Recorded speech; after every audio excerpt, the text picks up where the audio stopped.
성경에는 천년왕국이라는 단어는 없다. 아까 이야기했죠. 천년왕국이라는 단어는 성경에는 없다.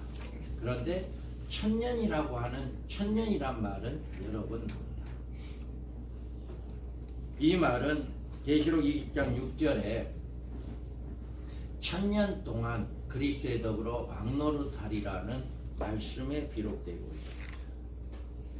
또 그리스도에 더불어 천년 동안 왕노릇할 대상의 4절에서 밝혀주고 있는 첫째 부활자, 그리스도가 천년 동안 왕이 되시고 첫째 부활자들과 함께 왕노릇한다는 말씀은 천년간 그리스도가 다스리는 새로운 세계가 존재한다는 사실을 전제한다. 전천년설을 주장하는 사람들은 이 세계를 천년왕국이라고 칭한다. 이처럼 천년왕국이란 말은 다분히 신학적인 용어임에 먼저 알아야 한다. 계시록 20장 6절에 있는 천년이란 말은 그리스도의 재림 후 그리스도로 말미암아 다스려지는 새로운 통치 시대를 의미하는 것입니다. 이 문제는 신학적인 큰 논쟁이 되고 있는 복잡한 문제인데, 이 문제를 다루려면 여러 가지로 나누어져 있는 천년기설을 해석부터 내려져야 합니다.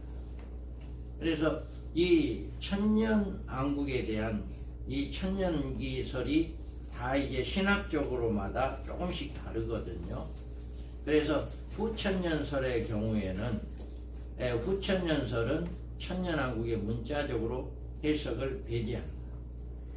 그들은 복음의 전도와 하나님의 나라의 확장으로 이 세계가 전부 복음화되는 날, 그 시대를 천년왕국으로 해석을 한다. 천년왕국은 새롭게 창조되거나 건설되는 그리스도의 나라가 아니라 온 세상에 복음화된 그 시대를 상징하는 나라이기 때문에 천년왕국에 관계된 모든 해석을 상징적일 수밖에 없다. 이렇게 천년왕국의 천년왕국을 이들은 이렇게 해석을 한다라고 하는 거예요. 후천년설에는. 그리고 그럼 무천년설에는 무천년설이란 그들의 표현과 같이 천년왕국에 근본적으로 부인하고 들어간다. 용을 잡으니 에뱀, 용이요, 에뱀이요, 마귀요, 사탄을 잡아서 천년 동안 결박하여 무적경에 던져넣어 잠그고 그에 임봉하여 천년이 차도록 다시는 만국을 미혹하지 못하게 하였는데 그 후에 반드시 잠깐 노일이라. 그들은 이 천년 동안을 교회 시대로 봅니다. 교회 시대로. 그리고 여기에서 마귀를 결박하여 무적경에 던져 넣었다. 이거를 복음 전파해야 할 신학 시대에 하나님께서 마귀 활동을 제한한다는 뜻이다. 던져 넣었다라고 했는데 제한한다. 지금 복음 활동을 하는데 제한을 하고 있다. 이런 뜻이에요. 그래서 계시록 20장 6절에 보면 이 첫째 부활에 참여하는 자들이 복이 있고 거룩하도다. 둘째 사망이 그들이 다스리는 권세가 없고 도리어 그들이 하나님과 그리스도의 제사장이 되어 천년 동안 그리스도와 더불어 왕노릇하리라. 이렇게 말하고 있습니다. 우리 교재 125쪽 됩니다. 125쪽입니다. 천상교회의 생활로 해석을 하는데 후천년설들의 해석이 상징적이라면 이 무천년설자들의 해석은 영적이라고 볼 수가 있습니다. 그래서 개혁주의 이제 전천년설에서 살아서 천년왕국의 문자적으로 해석을 합니다.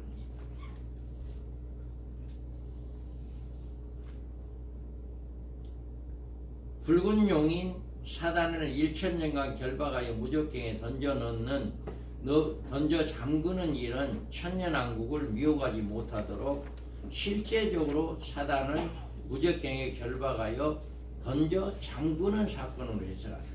우리 개혁주의에서는요. 그리고 첫째 부활 역시 순교 성도들의 죽은 자들의 부활로 보고 이들은 천년왕국에서 그리스도와 더불어 왕노릇하는 자로 해석합니다. 천년 후에 무적경에 갇혀 사단에 잠깐 풀어주어 천년왕국을 미혹하게 한 후 최종적으로 하늘의 불의 심판으로 천년왕국을 마지막 부하고 신보자 심판을 거쳐 영원한 세계로 들어가는 것으로 이렇게 해석을 한다. 우리가 19장에서 이렇게 보면은요, 19장 1절에서 2장 15절까지 문장적으로 해석을 해야 올바른 성경 해석이 되는데 중간에 조금 더 다를 것으로 해석할 여지가 없다. 11절에서 16절까지는 백마를 탄 그리스도의 재림의 모습이 그를 따르는 하늘 군대의 모습이 나오고 여기에서 또 17절에서 17절 18절에는 계시록 19장인데 이렇게 앞에 19가 빠졌습니다. 적그리스도의 군사들을 섬멸하시는 아마겟돈 전쟁에서 모습과 그들의 시체들로 새들의 큰 잔치를 베푸는 모습이 나옵니다.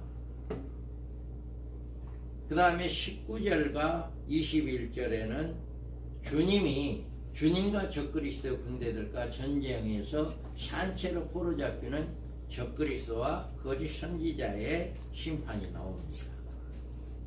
그리고 19절에서 21절까지는 주님과 적그리스도의 군대들과 전쟁의 산채로 포로잡히고는 적그리스도와 거짓 선지자의 심판이 이렇게 나와요.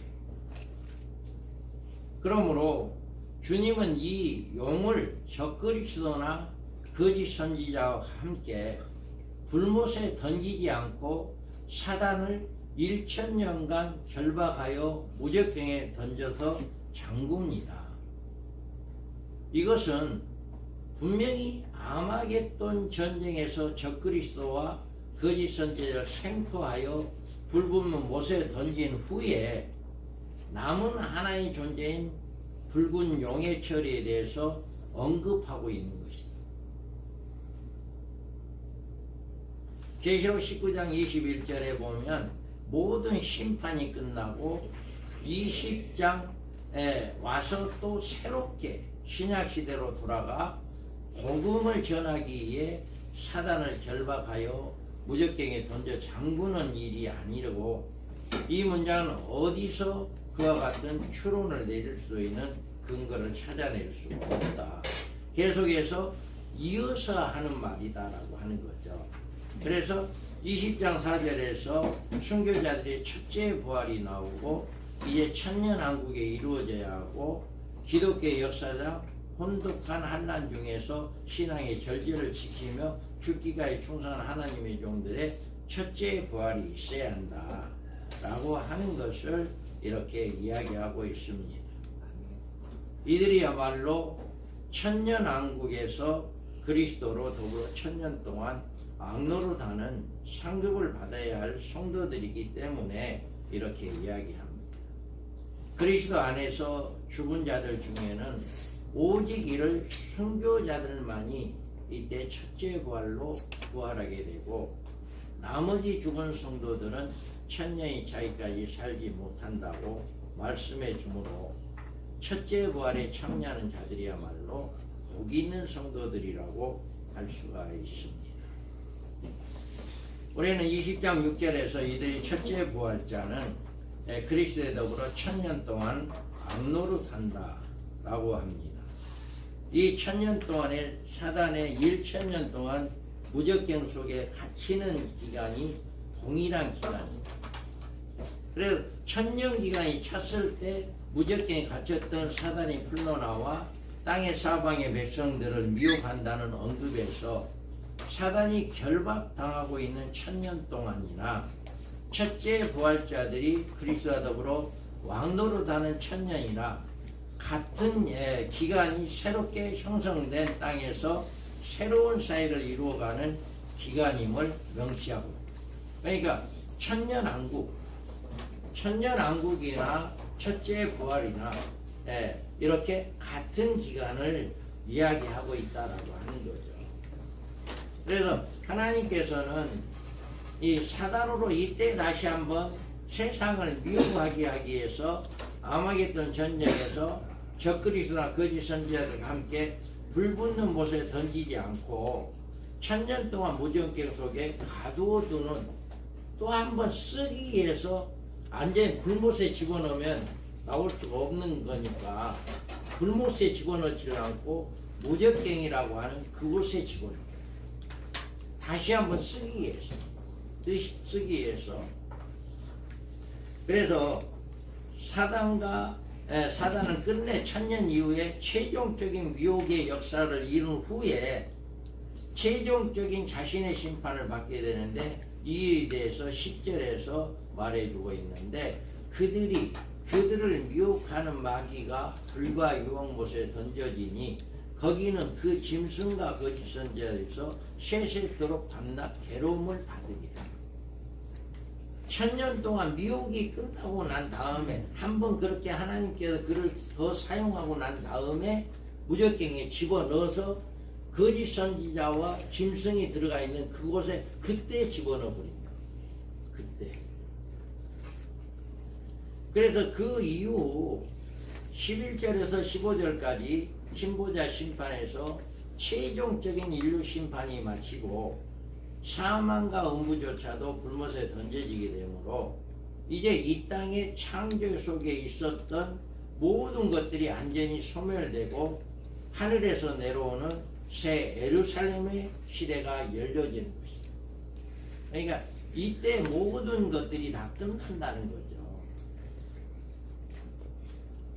그래서 계시록 20장에 이렇게 이 첫째 부활에 참여한 자들이 또 내가 크고 신보자의 그에 앉으신 이를 보니 땅과 하늘의 앞에 피하여 간데없더라. 각 사람이 자기의 행위대로 심판을 받고 사망과 음부도 불못에 던져지니 이것이 둘째 사망 곧 불못이나 누구든지 생명책에 기록되지 못한 자는 불못에 던져진다 라고 이렇게 말을 하고 있습니다. 그래서 우리는 다니엘서에서 우리가 한번 살펴보겠습니다. 다니엘서 2장에 보여주는 한 나라, 계시록 20장에서 논의되는 천년왕국이 구약에서는 메시아 왕국이란 말로 대체합니다. 우리 신약에서는 천년왕국이라고 하지만 구약은 메시아 왕국이다라고 하는 거죠. 메시아 왕국이란 말은 구약적이고 유대적인 표현이고, 천년왕국이란 신약적이고 교회적인 표현이다.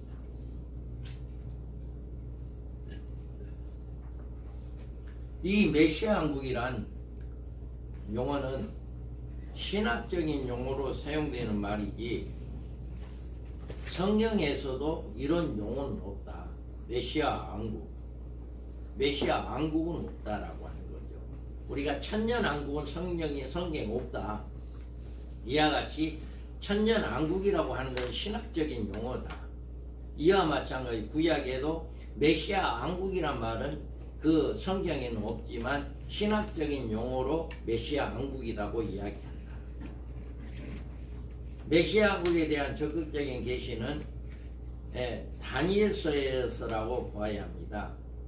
그래서 하나님께서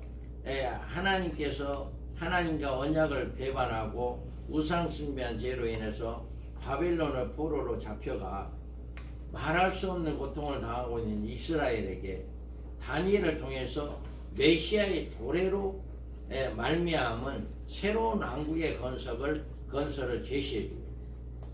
포로 기간 동안에 이미 에레미야 선지자를 통해서 70년을 약속을 했고, 그 70년이 끝나고 난 다음에 이제 회복되어지는 그 역사가 일어나는데, 그것을 이제 메시아의 도래 기간으로 이렇게 이야기하고, 그 이후 유대인들은 이스라엘의 새로운 소망을 실현시키기 주신 메시아에 대한 대망하는 그 신앙을 갖게 됩니다.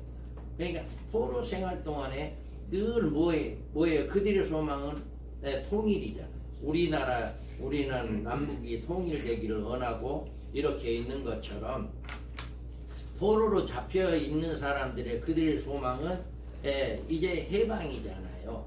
그래서 유대인들은 새로운 소망은 메시아를 대망, 메시아가 오게 되면 우리가 해방된다. 이 소망을 그때부터 가지고 있었어요. 그때부터. 그래서 이들이 이 같은 신앙은 다니엘서 9장에 나오는 70일에 예언에 잘못 해석함으로 고난의 메시아가 온 후에 다시 오시는 재림의 시기에 이 같은 메시아 왕국이 온다는 사실을 간과해 버립니다. 70일에 분명히 초림의 수가 있고 재림의 수가 있는데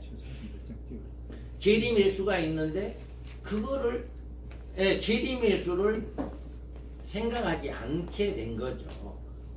그래서 영광의 모습이 아닌 초라한 나사렛 땅에 목수의 아들로 오신 그들의 메시아를 십자가에 못 박여 죽인 거예요. 우리는 바벨론의 느부갓네살 왕 꿈에서 하나님이 보여주신 인류의 종말과 메시아의 왕국의 도래에 대하여 깊은 연구를 가져야 합니다. 우리 다니엘서 한번 읽어봅니다. 시작. 왕이여 왕이 한 큰 신상을 보셨나이다. 그 신상이 왕의 앞에 섰는데 크고 광채가 매우 찬란하며 그 모양이 심히 두려우니 그 우상의 머리는 순금이요 가슴과 뒷발은 은이요 배와 넓적다리는 룻이요 그 종아리는 쇠요 그 발은 얼마는 쇠요 얼마는 진흙이었나이다. 그 왕이 보신즉 손대지 아니한 돌이 나와서 신상의 쇠와 진흙의 발을 쳐서 부러뜨리매 그때 쇠와 진흙과 흙과 은과 금이 다 부서져 여름 타작마당에 거울같이 되어 바람에 불려간 곳이 없었고 우상은 신무로는 천하를 이루어 온 세계에 가입하였나이다. 아멘. 자, 여기 우리가 여기서 손으로 하지 아니하는 여기 있잖아요. 자, 손으로 하지 아니하는 손대지 아니한 돌이 나와서 신상의 철과 진흙을 발에 쳐서 부서뜨리고 철과 진흙과 녹과 은과 금이 다 부서진 사건. 이 부서진 사건이 그리스도의 초림으로 말미암은 신약 시대의 도래를 의미하는 것이냐, 아니면 그리스도의 재림으로 인한 심판을 의미해 주는 것이냐, 이 판단이 굉장히 중요합니다. 그래서 성경에 제시된 종말적인 사건을 상징적으로 해석하는 사람들의 경우는 이 뜨인돌의 심판이 구약시대의 종결과 신약시대의 도래를 의미하는 것으로 해석을 하게 됩니다. 이 장에서 말씀해주고 있는 이 신상인 바벨론으로부터 인류의 종말까지의 역대의 나라들을 가리키고 있는데 이것을 노마의 멸망으로 모두 끝내버리는 다니엘서의 해석이 불가능합니다. 그러니까 이미 노마의 멸망으로 다 끝나버렸다라고 하니까 더 이상 해석이 불가능한 거죠. 다니엘서는 메시아 왕국이 그의 주제이며 이 세상의 나라가 하나님의 심판에서 멸망하고 새로운 나라가 세워지는 계시를 보여주고 있는데 다섯 번째 나라의 멸망이 노마의 멸망이요 그 후에 세워진 나라는 신약 시대의 교회 시대로 해석한다면 다니엘서는 구약적인 예언서요 인류 종말과는 아무런 관련이 없는 책이 되어버립니다. 그러니까 여기에서 우리가 잘 해석을 해야 한다. 인류 종말의 교회 시대로 해석을 해서는 잘못된 것이다. 그 이유는 다니엘서의 전 내용의 전개가 바로 이 느부갓네살 왕의 꾼 신상으로부터 시작해서 우상의 머리가 되는 바벨론으로부터 시작된 인류 역사가 재림하시는 그리스도를 상징하는 뜨인돌의 심판으로 종말을 구하고 그 후에는 우상의 친 돌로 태산을 이루어 온 세계를 가득한 새로운 메시아 왕국, 즉 천년 왕국을 이야기하는 것이다. 이 다니엘서 2장에서 이 메시아 왕국까지 이야기하는데 그 메시아 왕국은 천년 왕국을 이야기하는 것이다. 그래서 다니엘 결론은 2장 44절 다니엘의 왕이 꿈꿈에 해모은 결론이 나타나 있는데 이 여러 왕들의 시대는 하늘의 하나님의 한 나라를 세우리니 이것이 영원히 망하지도 아니할 것이요 그 국권이 다른 백성으로 돌아가지도 아니할 것이고 도리어 이 모든 나라를 쳐서 멸망시키고 영원히 설 것이다. 이렇게 말씀을 하고 있어요. 그래서 다니엘서 해석은 다니엘서의 중심 사상이 되어 있으며 이 나라는 세우는 예언이 다니엘서의 목적으로 나와 있다. 그리고 여기서 예언해주고 있는 말씀을 보면 마지막 발해 시대에 대해서 이 여러 왕들의 시대를 밝혀주고 있습니다. 여러 왕들의 시대란 로마 시대를 의미해주고는 일컬음이 아니고 열부를 무너지는 시대를 의미하기 때문에 인류 종말인 7년 한란 전후에 이루어지는 시대를 이렇게 이야기하고 있는 것이다. 그래서 이 시대는 네 바람의 시대, 4대 세력의 열강을 이루고 있는 시대인데 이 시대의 마지막이 될 후 3년 반 가서 적그리스도가 42달간의 권세를 가지고 세계를 지배하게 될 것이다. 이때 42달에 이렇게 지배하게 됩니다. 그래서 또 짐승이 간양되고 신성모독을 말하는 입을 받고 또 42달 동안 일할 권세를 받으니라. 짐승이 입을 벌러 하나님을 향하여 비방하되 그의 이름과 그의 장막 곧 하늘에 사는 자들을 비방하더라. 또 권세를 받아 성도들과 싸워 이기게 되고 각 족속과 백성과 방언과 나라를 다스리는 권세를 받으니라. 아멘. 이와 같이 말하고 있습니다. 다니엘서에서도 이렇게 이야기합니다. 이 여러 왕들이 시대의 하늘에 하나님이 한 나라를 세우리니 이것은 영원히 망하지 아니할 것이요 그 국권이 다른 백성에게 돌아가지도 아니할 것이요 도리어 이 모든 나라를 쳐서 멸망시키고 영원히 설 것이다. 이렇게 말하고 있습니다. 자, 이 하나님이 세운 한 나라 신약 시대를 의미하는 것이냐 아니면 메시아 왕국인 천년 시대를 의미하는 것이냐. 또 여기에서 보면 그 해답을 얻을 수 있는 방법은 도리어 이 모든 나라를 쳐서 멸망시키고 영원히 설 것이다. 이 말씀을 통해서 그 해답이 바로 메시아 왕국임을 이렇게 보여주고 있습니다.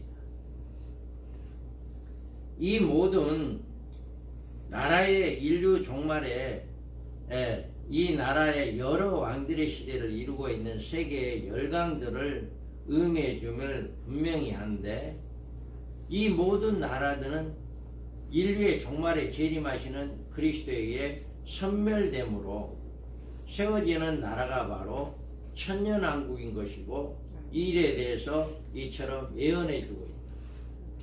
주님이 오므로 모든 나라가 멸절되고 천년왕국이 세워진다는 거죠. 그들은 귀신의 영이나 이적을 행하여 온 천하 왕들에게 가서 하나님 곧 전능하신 이의 큰 날에 있을 전쟁을 위하여 그들을 모으더라. 이렇게 말했습니다. 이들이 최종적으로 아마겟돈 전쟁에서 멸망을 받고 다음에 그리스도에 의하여 통치되는 새로운 세계가 등장하는 것이다. 완전히 멸망을 받고 그래서 이 세계는 국권이 다른 백성으로 가는 일이 없을 것이고 영원히 망하지도 아니할 것이며 그리스도에 의하여 다스려지며 끝내는 천국에까지 이루어질 것을 이렇게 다니엘서 2장에서 이렇게 말씀해 주고 있습니다. 그 다음에 우리가 한 나라는 바로 이 같은 일에 대해서 진술한 바가 있다. 자, 우리가 다니엘서 7장에서는 그러면 나라, 다니엘서 7장에서 보여주는 나라가 뭐냐? 그래서 다니엘서 7장의 종말에 등장한 네 바람, 이렇게 모습을 보여줍니다. 여기에서 하늘에 네 바람이 큰 바다에 불러 불더니, 그래서 네 바람, 여기에서 네 바람, 넷째 바람 중에 열불과 적그리스도의 모습을 보여줍니다. 이 짐승은 전에 모든 짐승과 다르고 또 열불이 있더라. 또 그리스도로 말미암아 최종적인 심판이 나옵니다. 심판을 베푸는데 책들을 펴놓였더라. 이와 같이 최종적인 심판이 나오죠. 또 새로운 왕국의 등장의 모습이 나와요. 그의 나라는 멸망하지 아니할 것이다. 이렇게 7장에서 나옵니다. 그리고 19절과 26절까지는 성도들은 그의 손에 붙임받아 한때와 두때와 반때를 지내리라. 이렇게 유대의 한 일의 절반에 걸친 종교적 핍박이 이렇게 나옵니다. 그리고 26절에서는 적그리스도에 대한 심판이 나오는데, 그러나 심판이 시작되면 그 건설을 빼앗기고 안전히 멸망할 것이다. 이렇게 26절에서는 나와요. 그래서 27절에서는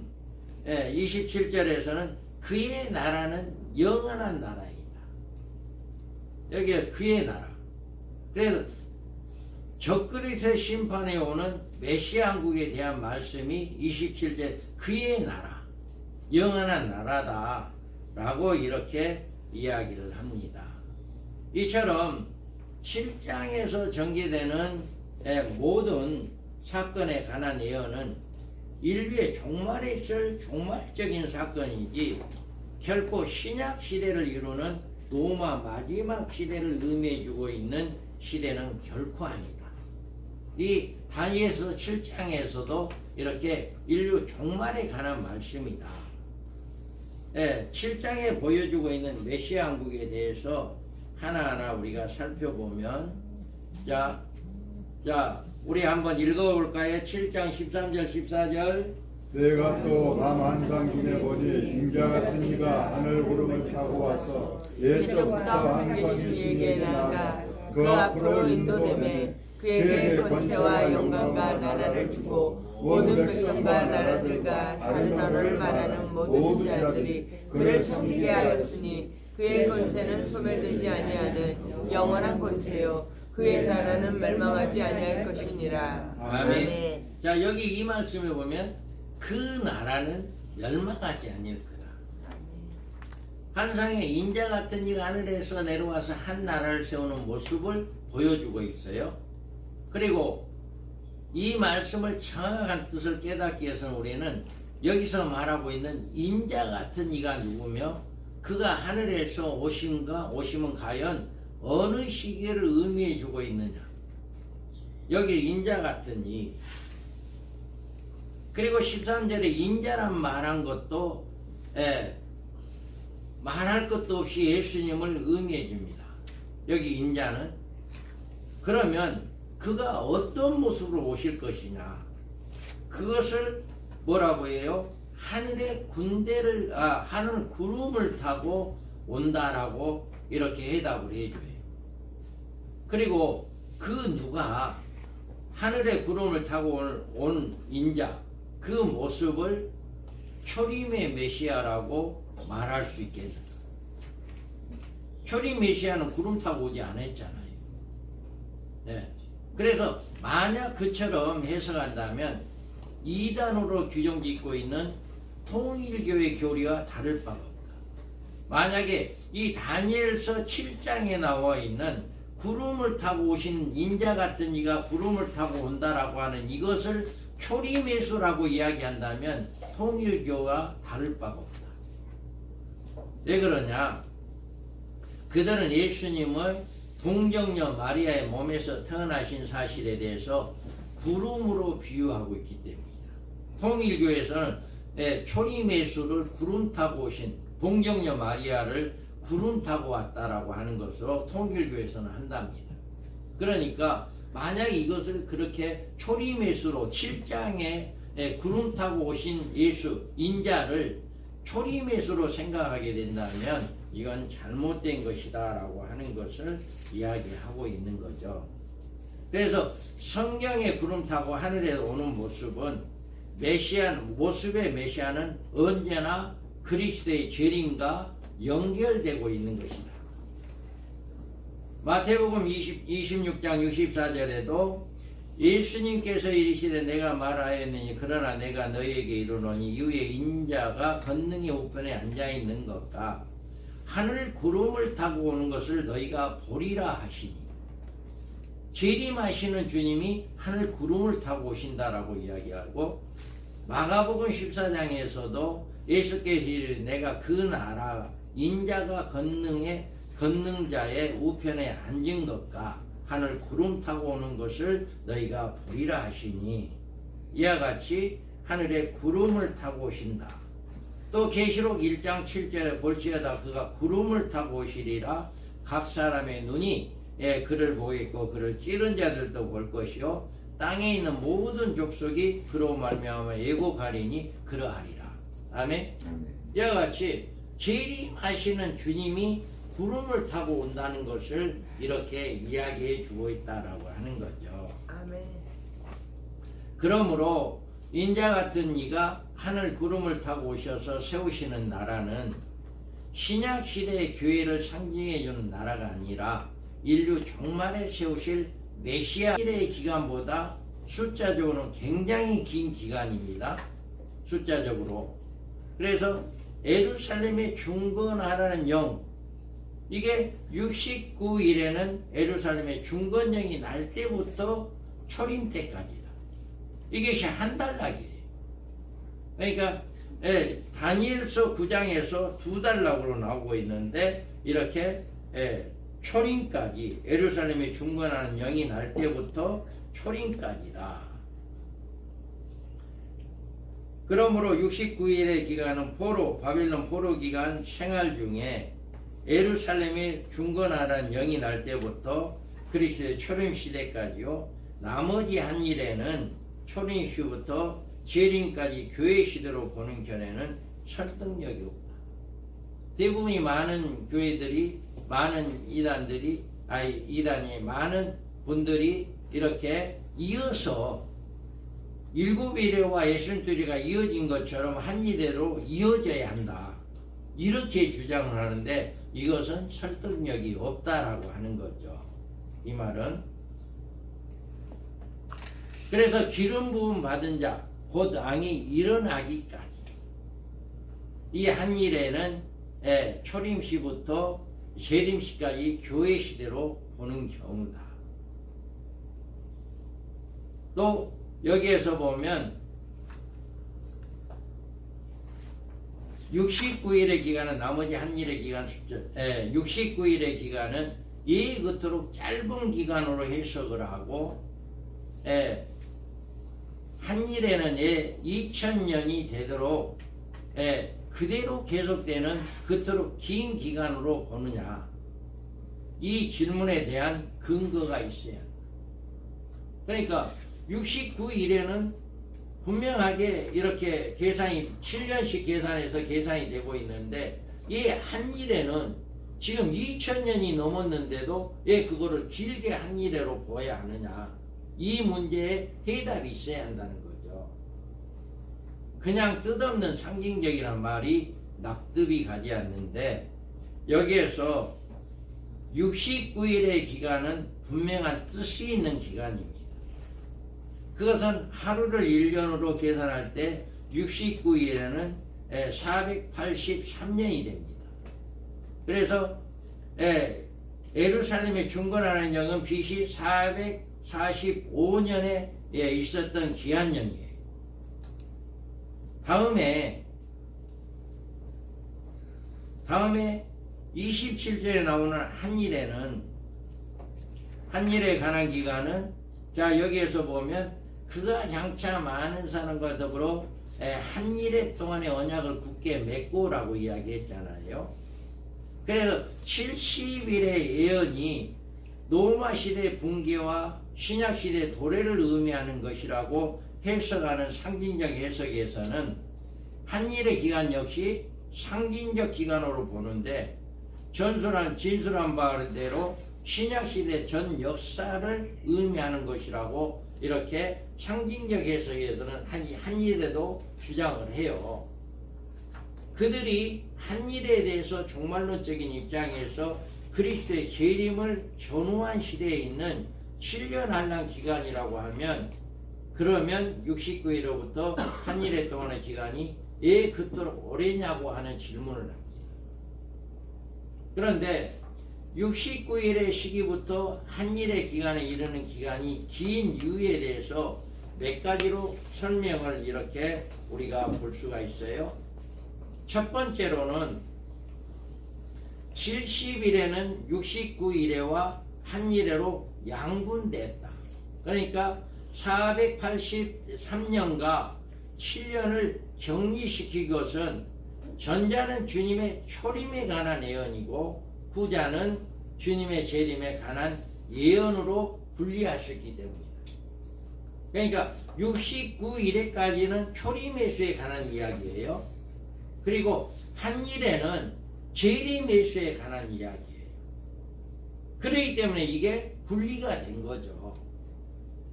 그리고 69일에는 출발점과 종착점이 뚜렷하게 나타났어요. 69일에는 처음에 출발은 예루살렘에 중건하는 영이 날 때부터예요. 영이 날 때부터. 그리고 69일의 마지막은 기름 부음 받은 자가 곧 왕이 일어나기까지. 이 사실상 이거는 69일의 예언이 끝난 것이에요. 그러니까 예수님이 이 땅에 초림 예수가 오셔서 십자가에 죽으시고 부활하신 이걸로 69일에가 끝난 것이다. 예루살렘 중건부터 시작해서 이것이 끝난 것이다 라고 하는 거죠. 이 예언이 그대로 초림으로 이 예언이 성취되었어요.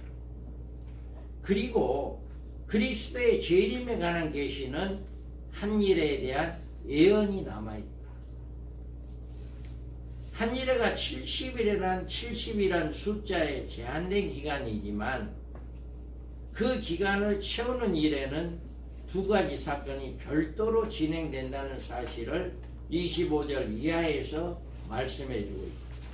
그러니까 70일에는 채워져야 하는데 그 70일에 대해서 이렇게 한일의 한일의 사건은, 한일에는 69일 사건과는 별도의 사건으로 서로가 독립된 사건인데 이것은 각기 합산한 기간으로 70일에로 그 기간을 잡는다. 그러니까 69일에 따로 초림에 대한 사건, 한일에는 재림에 대한 사건. 그런데 이것이 하나가 되어서 70일에로 합해지는 것이다. 이렇게 이제 보는 견해죠. 그리고 나머지 한일에는 먼저 번 69일이라 별도의 방법으로 계산해야 하며, 또 성경에는 그렇게 할 수 있도록 예언을 해주고 있다. 어떻게 예언해줘요? 27절에 가서 한일의 시발점이 나온다. 그가 장차 많은 사람들과 더불어 한일의 동안에 언약을 굳게 정하겠고 라고 하는 이것이 한일의 시발점입니다. 그래서 69일의 시발점이 예루살렘의 중건령이 날 때부터인 것처럼 한일의 시발점은 한일의 언약을 굳게 정하겠구라고 하는 그때부터가 한일의 시작점입니다.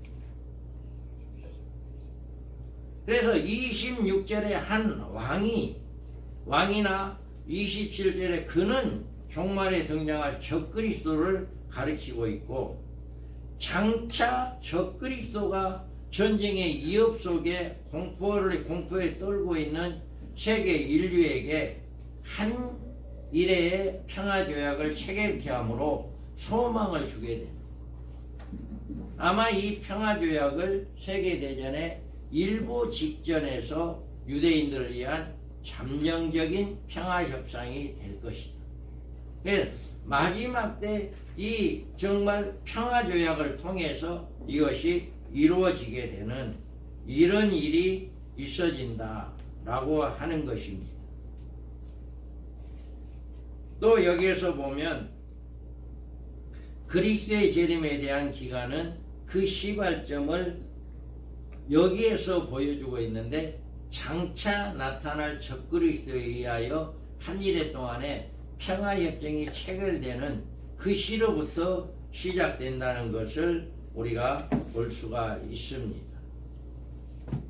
한 일의 끝인 그리스도의 재림은 그 한 일의 절반 시기인 한때와 두때 반때 마지막이 되는 한 일의 끝에 가서 이루어질 것을 예언을 해주고 있습니다.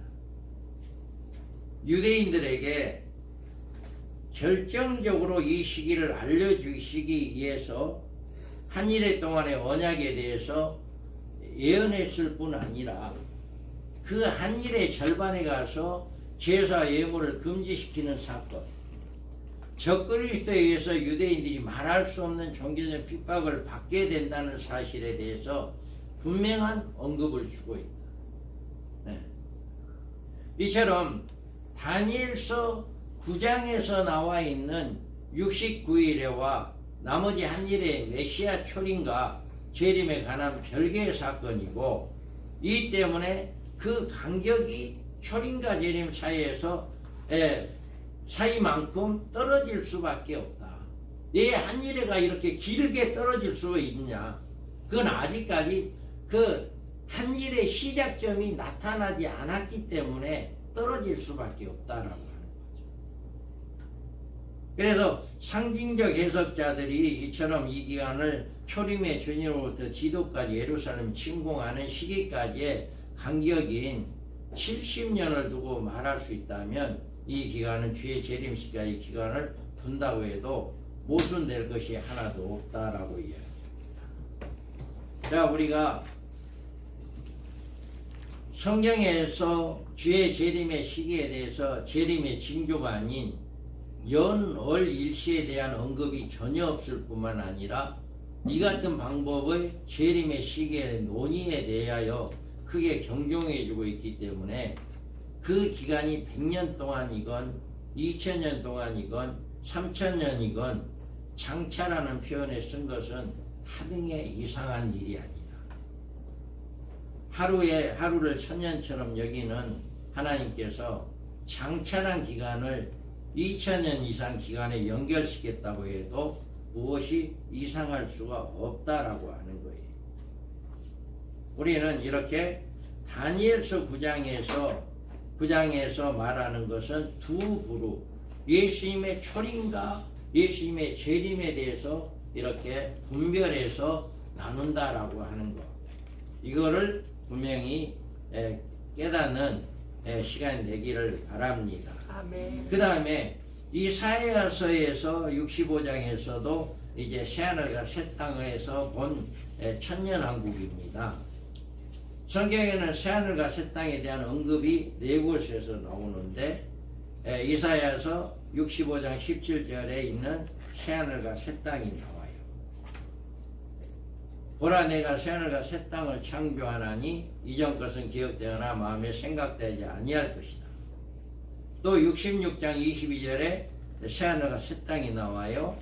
내가 지을 새하늘과 새 땅이 내 앞에 항상 있는 것 같이 너희 자손과 너희 이름도 항상 있으리라. 여호와의 말이니라. 베드로후서 3장 13절에도 새하늘과 새 땅이 나와요. 우리는 그의 약속대로 의가 있는 곳 새하늘과 새 땅을 바라본다. 계시록 21장에서도 새하늘과 새 땅이 나옵니다. 또 내가 새하늘과 새 땅을 보니 처음 하늘과 처음 땅이 없어졌고 바다도 다시 있지 않더라. 또 내가 보면 거룩한 성 새 예루살렘에 하나님께로부터 하늘에서 내려오니 그 준비한 그 신부가 남편을 위하여 단장한 것 같더라. 그다음에 여기에서 우리는 이 네 곳과 새하늘과 새 땅 중에서 계시록 21장 1절의 경우를 제외하고는 모두 천년왕국, 새하늘과 새 땅. 그러니까 계시록 21장 2절 새 예루살렘, 새 거룩한 성, 새 예루살렘이 하나님께로부터 하늘에서 내려오니 그 중에 신부가 남편을 단장한 거다. 이건 새 예루살렘. 그러니까 여기에서는 천년왕국을 이야기하는 게 아니고 바로 우리가 영원히 들어갈 곳을 이야기하는 것이고, 나머지 세 곳, 나머지 세 곳 이사야서 65장 17절에 새하늘과 새 땅, 66장 22절에 16 있는 새하늘과 새 땅, 베드로후서 13장 13절에 있는 새하늘 새 땅, 이것은 바로 이제 메시아왕국을 이야기해 주는 것이다. 그래서 천국을 의미해 주는 계시록 21장의 경우 이곳은 새하늘과 새 땅은 2절에서 언급해 주고 있는 하늘에서 내려온 거룩한 성 예루살렘, 이건 하늘에서 내려온 거룩한 성이다라고 하는 거죠. 그래서 이사야서 65장에서 이르는 이 말씀은 장차 나타날 새하늘과 새 땅인 메시아 왕국에 대해서 이렇게 말씀을 하고 있다. 메시아 왕국의 새로운 창조요, 18절에는 이제 그 나라를 누리는 새로운 삶에 대한 상태에 대해서 말씀을 하고 있습니다.